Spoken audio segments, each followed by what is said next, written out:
We'll start simple. Hold the ropes in front of your hips, hands shoulder width apart. Lift your arms high and slam them down to the ground as hard as possible, repeating up and down continuously for a minute.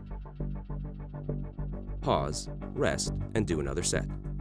One motion, all over muscle building. Hold the ropes in front of your hips, hands shoulder width apart. Now, alternate raising and lowering arms with explosive force.